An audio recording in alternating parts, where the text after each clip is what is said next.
Dapatkan informasi dan update terkini seputar dunia investasi dan pasar Indonesia bersama Inspirator Investasi Indonesia, Ryan Filbert, dalam Analisa Pasar Indonesia.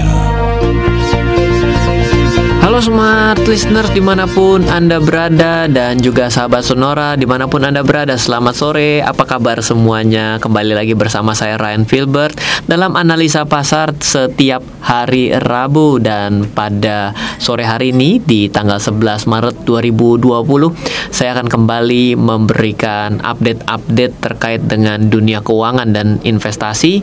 Yang pertama biasanya kita akan bahas, kita akan bahas dari indeks harga saham gabungan di Bursa Efek Indonesia. Nah, bila lagi kayak gini nih, biasanya orang-orang yang tidak langsung mengenal dunia pasar modal sekalipun pasti mulai banyak yang dapat gosip-gosip nih. Kenapa? Karena indeks harga saham gabungan pada perdagangan hari ini saja itu diperdagangkan terkoreksi hampir ditutup 80 poin pelemahannya, ditutup di kisaran level 5.142 atau mengalami koreksi sekitar 1,5%.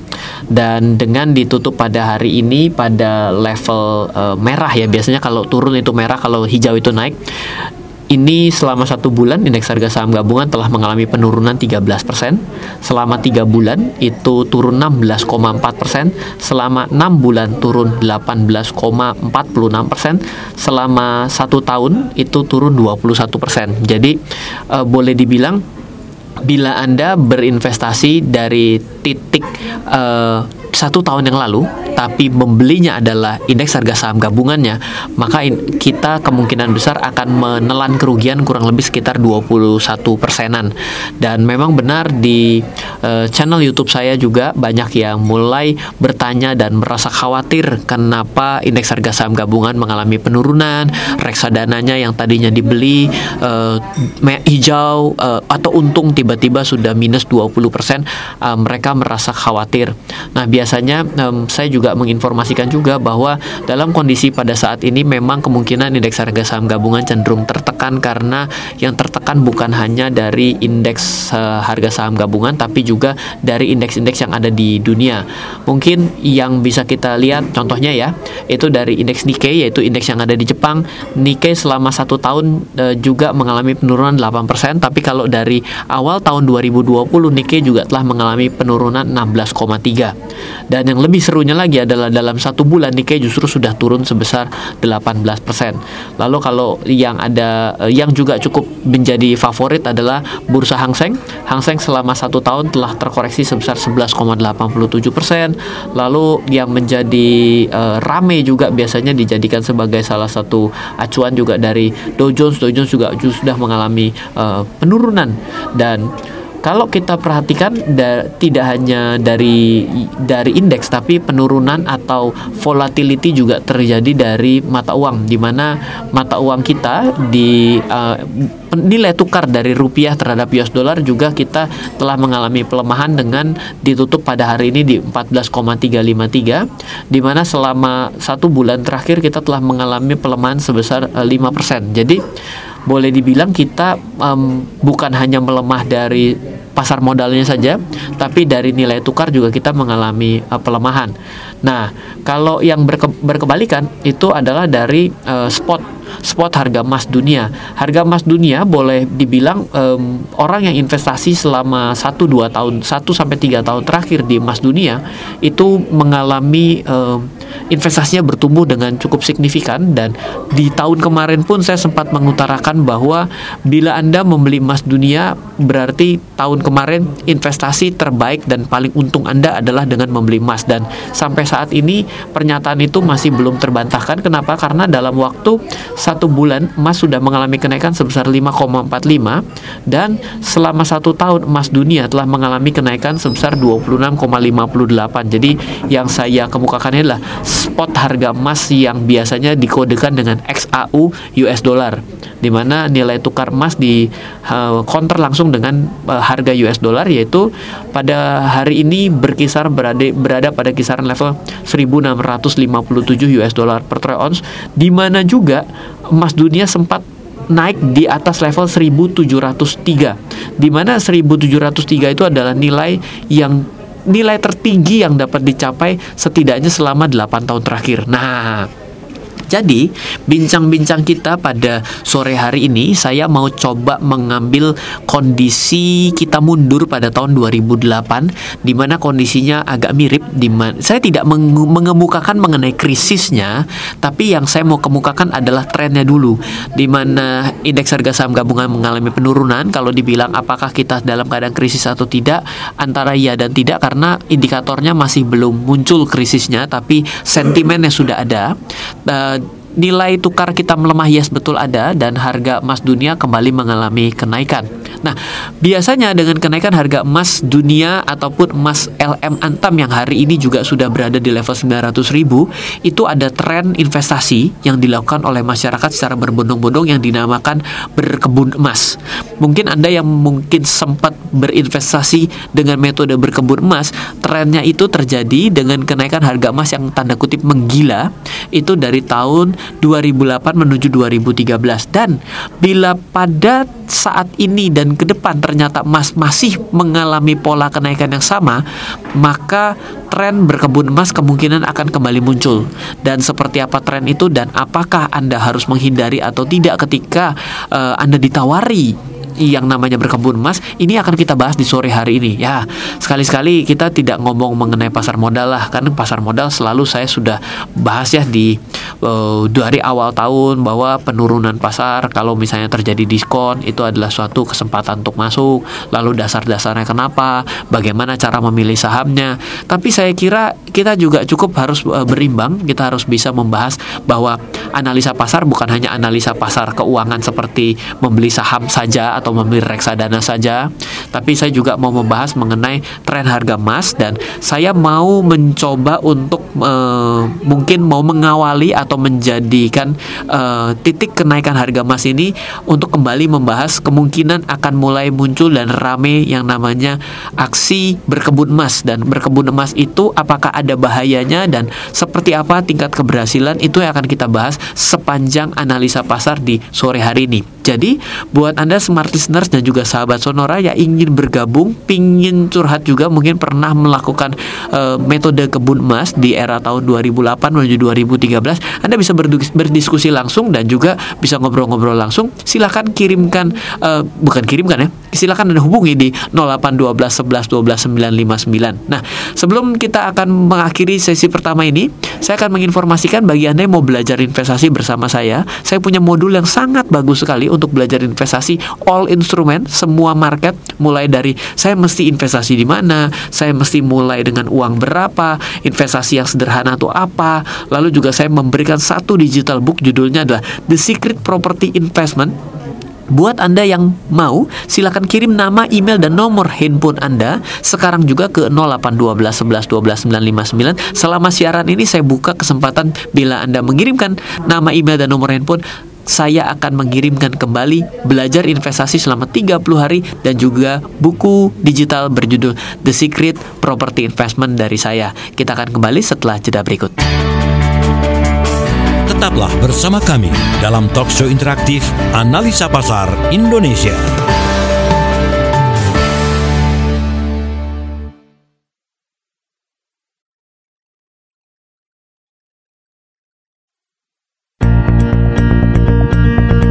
Kembali Anda ikuti talkshow interaktif bersama Ryan Filbert dalam Analisa Pasar Indonesia.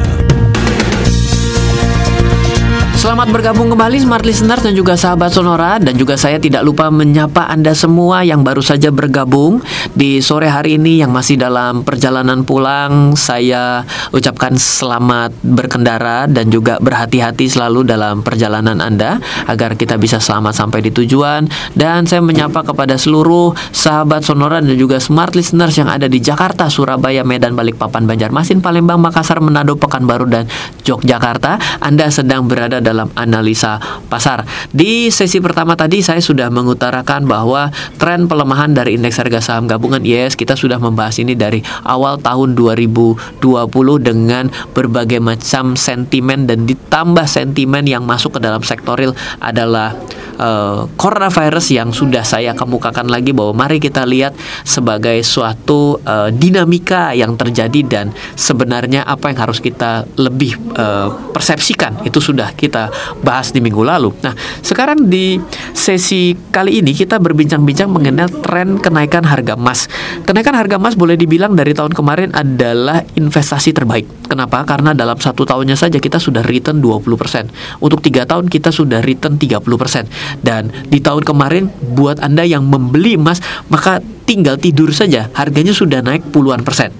Sedangkan di instrumen lain seperti pasar modal seperti tidak kemana-mana di tahun kemarin. Nah, di tengah kenaikan harga emas saat ini membuat saya harus flashback dengan pengalaman saya di tahun 2008 menuju 2013 ketika harga emas tanda kutip juga menggila sampai dengan level 1.800 US dollar per troy ounce. Dan biasanya juga pada saat itu muncul suatu tren yang namanya berkebun emas. Nah, berkebun emas itu seperti apa sih, Ryan? Nah, ini dia yang akan kita bahas karena biasanya orang membahas dengan sudut pandang yang tidak netral.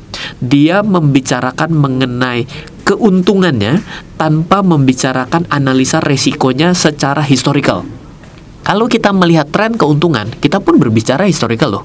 Kenapa? Kan kita bilang, ih hebat ya membeli saham A udah naik 10%. Ya iya, udah lewat 10%-nya. Apakah benar dengan membeli saham A hari ini untuk 1 tahun ke depan pasti 10%? Enggak juga. Sama juga saya bilang begini, hebat ya, emas sudah 3 tahun menghasilkan return keuntungan 30% bagi yang megang. Terus sekarang ditanya, bagi saya yang mau beli sekarang, nasibnya apa? Apakah pasti 30% untuk 3 tahun ke depan? Tidak juga. Nah, apalagi kita menggunakan sebuah strategi turunan. Jadi bukan hanya membeli dan tinggal tidur, tapi namanya yang tren disebut dengan berkebun emas. Kenapa disebut dengan berkebun emas?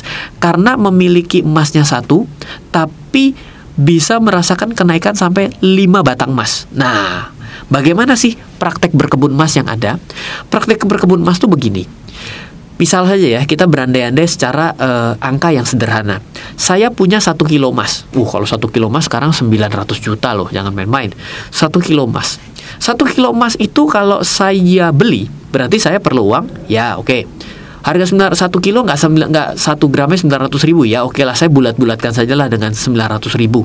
900 ribu 1 kilo. Saya sudah beli 900 ribu per gram 1 kilo. Saya taruh di kantong saya sudah punya 1 kilo. Lalu saya pergi ke Pegadaian, di mana ternyata kita hitung yang bulat-bulat saja, karena sebenarnya Pegadaian bisa memberikan lebih. Kalau kita hitung bulat adalah 20% potongan. Jadi saya bisa pulang dengan menggadaikan emas saya bawa pulang uang 80%. Lalu saya pergi lagi ke toko emas menambah uang 20%. Artinya saya sudah menggadaikan 1 emas, tapi saya membeli 1 emas dengan modal 20% di toko emas. Saya bawa pulang emas kedua. Emas kedua ini saya bawa lagi ke Pegadaian. Saya dapat uang 80%. Saya pergi lagi ke toko emas. Bila saya ulang sebanyak 5 kali, maka berapa modal yang saya keluarkan? Jawabannya adalah sederhana. Pembelian pertama disebut 100%. 5 kali pembelian selanjutnya dengan modal 20%, 1 kali. Berarti kalau 5 kali artinya 5 kali 20 sama dengan 100. 100% ditambah 100% adalah 200%. Berarti pertanyaan saya lanjutkan, berapa banyak emas yang saya sudah punya? Jawabannya adalah 5 batang ditambah 1 batang yang pertama yang masih nyangkut di tangan saya sekarang. Berarti saya dengan modal 200%, saya memiliki hak atas 6 batang. Hak dulu ya, hak atas 6 batang. Ayo, ini mungkin smart listener yang lagi berkendara tiba-tiba mengeluarkan kalkulator jadi bingung. Gak juga gampang. Pokoknya saya beli emas pertama kali kan dengan 100% uang saya. Saya pergi ke Pegadaian, ternyata Pegadaian memberikan saya kembali uang 80% karena aksi gadai emas saya. Saya pergi ke toko emas, saya tambah uang 20% untuk dapat emas kedua. Kalau itu saya ulang selama 5 kali, maka 20% kali 5, keluarnya 100%. 100% ditambah 100%, 200%. Artinya, saya mengeluarkan uang sebanyak 2 batang emas, betul? Dengan melakukan ini selama 5 kali, berarti saya memiliki 6 batang. Berarti 2 batang menghasilkan hak 6 batang. Modal 2 dapat 6. Asik dong. Haknya itu kan berarti kalau emas naik, saya bukan merasakan kenaikan 2 batang, tapi saya merasakan kenaikan 6 batang emas. Dan jangan lupa, kalau turun, nah ini yang suka lupa, kalau turun 6 batang emas, berarti iya udah, rasanya 6 batang, udah jangan ditanya lagi. Kalau naik pingin 6, kalau turun pingin gak ngerasain. Nah ini dia nih, ini namanya curang. Kayak main gundu, kalau menang gundunya orang saya ambil, kalau kalah gundunya saya ambil juga. Nah itu kan gak mungkin. Oke, jadi inilah praktek berkebun emas yang menjadi dasar orang-orang melakukan. Kenapa? Karena dia bilang dulu, harga emas coba bayangkan loh, modal 200%. Tapi saya 1/3 kan, 2 dapat 6 berarti 1/3 dong. Berarti kalau saya mendapatkan kenaikan 30%, nah kalau yang gini, saya 3 tahun menghasilkan kenaikan 30%, maka saya 1/3. Wih, berarti saya kenaikannya kali 3, 90%. Modalnya cuma 2 batang. Wih, asik dong. Jadi 1/3 kan kalau 2/6. Berarti kan modal 2 batang dapat kenaikan 30% kali 6. 120%. Wah, asik sekali. Kalau 1 dapat 90%. Wah, asik sekali. Iya, kalau naik. Kalau turun, nah ini dia hitung-hitungan kalau turun. Nah, nanti saya juga akan mencoba breakdown dari sudut pandang biaya agar kita tahu sebenarnya hitung-hitungan lebih real dari konsep berkebun emas ini, sehingga kita pada akhirnya bisa memutuskan apakah bila nanti Anda didapati ingin melakukan skema berkebun emas ini akibat euforia kenaikan harga emas, apakah cocok atau tidak sesuai dengan risiko Anda sendiri. Nah, ini menjadi perbincangan yang sangat menarik kan? Oke, kita akan lanjut nanti di sesi ketiga. Sebelum itu saya akan ingatkan kembali kepada Anda semua yang mungkin baru saja bergabung. Seperti biasa, di analisa pasar setiap minggu, saya selalu membuka kesempatan kepada Anda semua yang mau belajar investasi dari nol putul dari saya. Saya punya modul belajar investasi selama 30 hari dan juga buku digital yang bagus sekali untuk Anda bisa baca, The Secret Property Investment. Buat Anda yang mau, silakan kirimkan nama, email dan nomor handphone Anda sekarang juga ke 08 12 11 12 959. Setelah acara ini akan saya langsung kirimkan kepada email dan nomor WA Anda. Saya akan kembali sebentar lagi. Tetaplah bersama kami dalam talkshow interaktif Analisa Pasar Indonesia.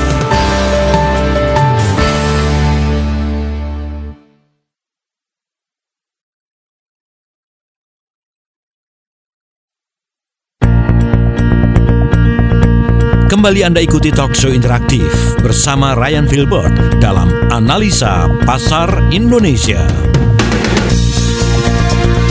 Smart Listener dan juga sahabat Sonora, kita kembali di Analisa Pasar pada sesi ketiga di sore hari ini.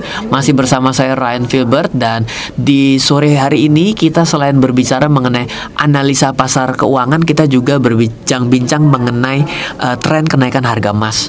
Kenaikan harga emas pada tahun ini dan tahun kemarin ini menjadi salah satu instrumen yang boleh dibilang sebagai instrumen yang paling untung dalam 3 tahun terakhir. Nah, jadi mungkin sebentar lagi karena kenaikan harga emas seperti ini akan mengulang tren yang terjadi di tahun 2008 ke 2013. Tren kenaikan harga emasnya ya, jangan ngomongin mengenai krisis dan juga resesinya, ini beda nih, karena krisis dan resesi tidak bisa hanya diambil indikator dengan kenaikan harga emas. Kenaikan harga emas hari ini adalah diakibatkan kekhawatiran ketidakpastian perekonomian global, tapi belum tentu berakhir dengan krisis. Jangan dilompati nih, karena kok jumping into conclusion berbahaya. Nanti saya dianggap melakukan sebuah nakut-nakutin. Saya nggak pernah suka menakut-nakuti seseorang, tapi saya lebih suka memberikan suatu hal yang realnya seperti apa. Nah, tadi di sesi pertama, sesi kedua, saya mengatakan bahwa ada tren di masa lalu dengan kenaikan harga emas, orang melakukan strategi yang namanya berkebun emas. Nah, berkebun emas itu adalah sebuah strategi, sebenarnya strategi menggadaikan emas secara berkali-kali, sehingga secara sederhana kita bisa bilang, dengan kita melakukan 5 kali aksi gadai, kita hanya mengeluarkan modal sejumlah 2 batang emas, tapi kita memiliki kenaikan dan risiko penurunan atas 6 batang emas, atau 1:3. Nah, kalau kita hanya berbicara sampai di situ, mungkin kita merasa nggak apa-apa, atau tren kenaikan harga emas hari ini kan lagi menggila, berarti saya akan anggap ini mungkin akan lanjut kenaikan harga yang menggilanya. Oke, nggak salah, tapi kita harus tahu struktur biaya dari yang namanya gadai emas. Nah, begini dia. Yang namanya emas itu digadai biasanya 92-95%. Artinya kalau saya menggadaikan emas dengan nilai 100 juta, saya akan kembali uang ke saya yang cash itu antara 92 juta sampai 95 juta. Kalau 10 juta ya 9.200.000 sampai 9.500.000 uang bisa kembali ke tangan saya. Berarti setelah uangnya kembali ke tangan saya, sebenarnya mau saya belikan apa, asal saya nanti setelah 4 bulan, karena maksimum untuk emas bisa digadai adalah 4 bulan dan bisa diperpanjang memang betul, atau per 15 hari. Kalau per 15 hari itu bunganya adalah 1,15%, belum termasuk administrasi. Jadi perhitungan bunganya daripada begadai adalah 1,15% per 15 hari. Tapi kalau misalnya dihitung untuk 4 bulan, maka kita akan menemukan harga biayanya adalah sebesar 9,2%. Dan ditambah biaya administrasi. Biaya administrasi itu akan berbeda-beda tergantung besar pinjaman. Misal, kalau pinjamannya adalah 50.000 sampai 500.000, akan terkena biaya administrasi Rp2.000. Sedangkan kalau 15 juta sampai 20 juta, biaya administrasi yang harus dibayarkan di akhir periode adalah 100.000. Jadi bisa beda-beda. Oke. Mari kita buang saja dulu mengenai yang namanya biaya administrasi. Jadi kalau dihitung-hitung, misalnya kita melakukan proses gadai selama 4 bulan, maka kita akan terkena biaya adalah 9,2% ditambah biaya admin. Jadi kalau misalnya dihitung-hitungan awalnya saya meminjam uang 2.760.000, 2.760.000, nanti saya harus membayar di bulan keempat. Kalau saya tidak bayar, maka otomatis emas saya akan dilelang. Saya harus sewa modal, namanya adalah sewa modal bukan biaya bunga, itu adalah 9,2% dikali 2.760.000 menghasilkan uang 253.920 ditambah admin adalah 35.000, jadi minjam 2.760 itu harus kembali sebesar 3.048.000, let's say 3.050.000. Nah, sesimpel itu. Apakah bisa diperpanjang? Bisa. Mau diperpanjang per 4 bulan saja. Misal, saya mau bulan selanjutnya berarti 4 bulan lagi, berarti saya akan melakukan perpanjangan. Perpanjangan berarti tambah 4 bulan lagi. Kalau saya 4 bulan lagi, berapa dong bunganya? Ya udah, kita tahu 9,2 per 4 bulan. Berarti kalau nanti 12 bulan, ya udah berarti 9,2 dikali 3, dikali 4. Jadi sesimpel itu gitu. Nah, seketika kita merasa bahwa dengan kenaikan harga emas pada hari ini, itu kita merasa bahwa mungkin saja kita untung. Kenapa? Karena kan kita hanya memegang dengan modal 2 batang, tapi kita merasakan kenaikan rasa 6 batang. Secara otomatis kalau 1:3, berarti kan saya bisa menghasilkan, kalau emas itu hanya naik 10%, saya seperti rasa naik 30% dong. Kita bisa bilang gitu kan. Tapi kan yang jangan lupa, yang kita hitung adalah yang kita berbungakan itu adalah dari jumlah batang yang ada digadaikan kepada pegadaian, yaitu sebanyak, kalau kita modal 2, berarti kita itu membayar bunga atas 5 batang yang lagi parkir di Pegadaian. Jadi tidak seperti itu mudahnya.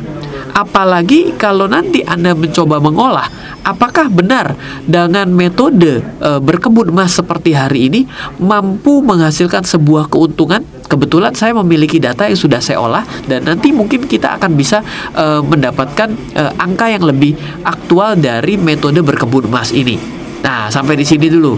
Ada nggak yang mungkin masih bingung? Pokoknya ketika kita melakukan pegadaian, kita itu bisa membawa pulang uang 92-95%. Dan biaya untuk sewa modal atau bunga yang bisa kita harus bayarkan per 4 bulan itu adalah 9,2%. Apakah bisa diperpanjang? Yes, bisa. Dan selain sewa modal juga ada biaya admin. Dari nilai itulah yang harus kita bayarkan selama kita menggadaikan emas kita. Kalau kita tidak melakukan pelunasan, maka secara otomatis kita akan dilelang. Dan itu adalah resikonya, yang terakhir kita kehilangan barang kita. Nah, banyak orang dulu di tahun 2013 ke 2013 karena kenaikan harga emas mencapai 1.800 US dollar per troy ounce, banyak yang melakukan aksi berkebun emas seperti ini, di mana mereka hanya punya modal 2, tapi dengan mereka berkebun, maka mereka memiliki 6 batang, di mana 5-nya parkir di Pegadaian, 1 menjadi kunci yang ada di tangan dia untuk kembali menebus. Dan apakah pada akhir ceritanya akan menghasilkan suatu keuntungan? Nah, itu yang kita akan buat suatu kesimpulan. Jadi, saya memiliki data yang telah saya olah. Pergerakan harga emas dunia dari tahun 1990, tepatnya pada bulan April, sampai dengan Maret 2020 per hari ini. Jadi total data yang saya miliki itu bukan hanya 1 tahun, tapi kurang lebih kalau saya hitung, data yang saya miliki itu adalah 356 bulan. Dan saya coba olah data untuk pergerakan 4 bulanan, pergerakan 8 bulanan, dan pergerakan 12 bulanan. Kalau pergerakan, kenapa Ryan ambil pergerakannya per 4 bulan? Yes, karena yang kita dapatkan kan hanya 4 bulan masa pinjaman. Saya harus bayar 9,2%. 8 bulan masa pinjaman, saya harus bayar 18,4%. 12 bulan pinjaman, saya harus bayar kali 3 dari 4 bulan, nah berarti 27,6. Dan apakah dalam jangka waktu tahun 1990 sampai dengan tahun 2020 bulan Maret ini kita bisa mendapatkan hasil untung dari strategi ini? Nah, ini akan kita bahas di sesi keempat. Kita udah mau habis sesi keempat. Oke, jadi saya ingatkan kembali smart listeners dan juga sahabat Sonora, bila Anda mau belajar investasi selama 30 hari, saya punya modul yang saya bisa bagikan gratis kepada Anda. Syaratnya adalah Anda silakan kirimkan nama, email, dan nomor handphone. Saya akan sharing kepada Anda banyak strategi investasi dan perencanaan keuangan yang telah saya pelajari dan saya lakukan selama berapa nih? Saya juga lupa sendiri. 16 tahun saya mulai dari umur 18 sampai hari ini saya umur 34, yang saya bisa bagikan pengalaman kepada Anda, dan 1 digital book yang akan saya berikan yaitu The Secret Property Investment. Bila Anda berminat, kirimkan nama, email, dan nomor handphone Anda ke 0812 11 12 959. Setelah acara ini akan langsung saya kirimkan kepada Anda. Kita akan kembali setelah jeda berikut. Tetaplah bersama kami dalam talk show interaktif Analisa Pasar Indonesia.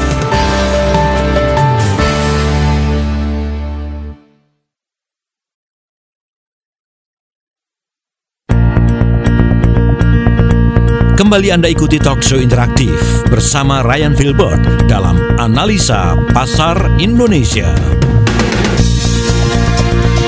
Kita kembali lagi di Analisa Pasar di sore hari ini, smart listeners dan juga sahabat Sonora yang mungkin baru saja bergabung. Wah, kita jadi pendek sekali, kita sudah sampai di sesi keempat. Ya, mungkin Anda kalau tertinggal, silahkan nanti kita akan sharingkan ulang untuk rekaman di sore hari ini, karena menarik sekali apa yang kita bicarakan di sore hari ini adalah dulu ketika kenaikan harga emas yang agak mirip dengan kondisi hari ini, yaitu tepat dari 2008 sampai dengan 2013, ada strategi investasi yang namanya adalah berkebun emas.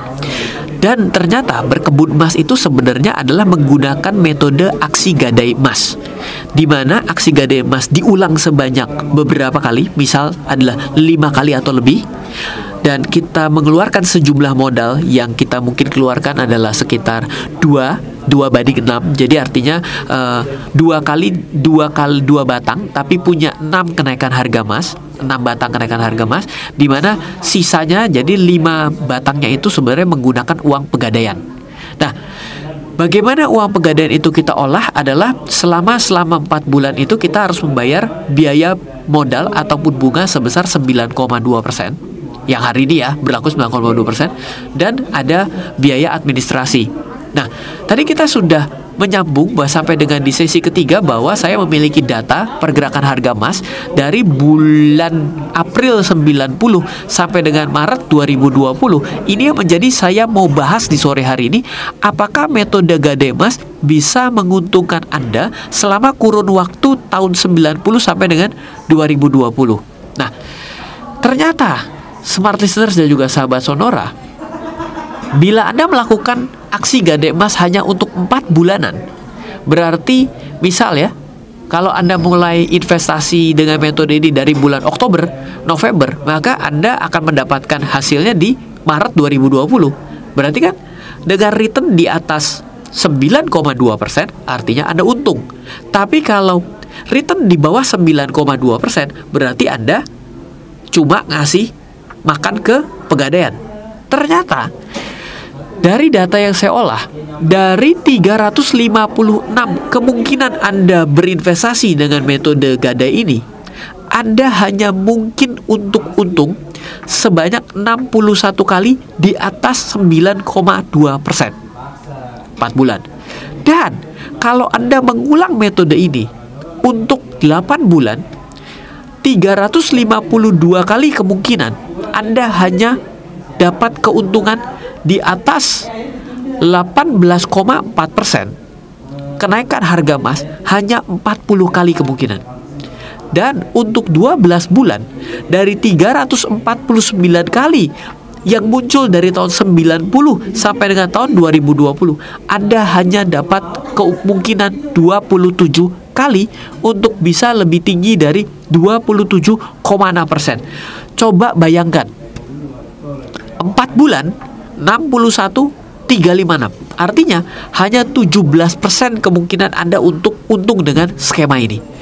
Di 8 bulan hanya ada 11% kemungkinan Anda untuk untung. Di 12 bulan Anda hanya 7,7% untuk untung dari skema gadai atau skema kebun ini. Jadi kalau dari saya pribadi, bila nanti harga emas terus mengalami kenaikan, saya tidak tahu kenaikannya sampai kapan, dan Anda berniat dengan metode leverage ini, daya ungkit ini, saya hanya berpesan bahwa potensi Anda untuk untung dalam skema ini, baik dalam waktu 4, 8, dan 12, dan saya yakin kalau saya tambahkan menjadi 16 bulan, peluang untuk untungnya akan makin kecil. Jadi menurut saya dengan potensi keberhasilan kurang dari 20%, Anda sedang meresikokan uang Anda untuk hilang lebih tinggi. Kemungkinan gagal Anda 80%, kemungkinan Anda untuk berhasil 20%. Semoga ini bisa menjadi bahan pengingat bila Anda suatu hari suatu saat tereuforia atas aksi berkebun emas. Nah, mungkin itu saja. Tapi ingat ya, bukan artinya saya melarang atau tidak. Di sini kita ini dewasa. Artinya adalah segala sesuatu yang kita lakukan, kita harus pahami dulu potensi risikonya, potensi keberhasilannya, dan potensi kegagalannya. Kenapa? Orang yang berhasil itu telah mempersiapkan dia berhasil dan dia gagal. Kalau kita hanya mempersiapkan kita siap berhasil tanpa mempersiapkan kita kalau gagal, maka namanya tidak ada persiapan akan risiko. Jadi itu menjadi sangat spekulatif. Kan katanya investasi, bukan lagi spekulasi. Jadi kira-kira begitu. Oke, itu adalah ulasan dari metode berkebun emas. Semoga tentunya bisa memberikan manfaat untuk Anda. Dan mari kita balik lagi sekarang ke yang namanya pergerakan dari market kita. Menurut saya, pergerakan market pada saat ini masih dalam tren turun. Bila Anda tidak terbiasa menjadi seorang trader, please jangan coba-coba berdagang. Kenapa? Karena kemungkinan pasarnya masih bisa turun. Tapi kalau Anda mau berinvestasi, tetap stick to the plan. Milikilah rencana investasi Anda. Ayo, saya sudah sempat kemukakan bahwa strategi investasi cuma 3. Yang pertama adalah lump sum dan tinggal tidur. Anda beli terus-menerus. Yang ketiga adalah Anda tetap punya uang. Sehingga apa? Anda bisa beli juga gitu ya. Semakin turun akan makin berani. Ya, jadi lebih berhati-hati dalam kondisi pasar pada saat ini. Ini sedang ada badai. Kalau Anda tidak biasa untuk bermain-main atau memancing di badai, mending jangan pergi melaut dulu. Oke, sekian dulu untuk kebersamaan kita di sore hari ini. Saya juga ingatkan bagi Anda yang belum mengirimkan nama, email, dan nomor handphone Anda, saya mau bagi buku The Secret Property Investment dan juga belajar investasi selama 30 hari bersama saya. Silakan kirimkan nama, email, dan nomor handphone Anda ke 08 12 11 12 959. Sampai di sini dulu kebersamaan kita sore hari ini. Semoga selalu bermanfaat. Dari saya Ryan Filbert, salam investasi untuk Indonesia. Baru saja Anda simak ulasan mengenai pasar Indonesia dan berbagai peluang di dalamnya dalam talk show Analisa Pasar Indonesia bersama inspirator investasi Indonesia, Ryan Filbert. Sukses untuk bisnis Anda. Terima kasih dan sampai jumpa.